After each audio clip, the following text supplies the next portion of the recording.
How to see members only videos on YouTube. To see the members only videos on YouTube, let me just launch the YouTube application. And what we want to do is, after we launch the YouTube app, you simply want to go ahead and then search for your favorite creator over here.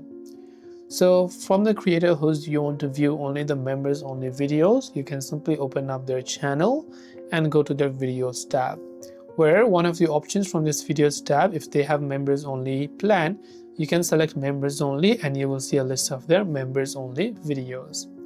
Now, in order to view them, you just have to select that particular video and you have to simply join the channel to get access to members only content with other exclusive perks. So now you'll find the join button right next to the channel page if the membership is available in your country, and you'll be able to see that members only video. This way you can find the members only videos on YouTube and see them. Hope this video helped you out. If you have got any questions, feel free to leave them down below.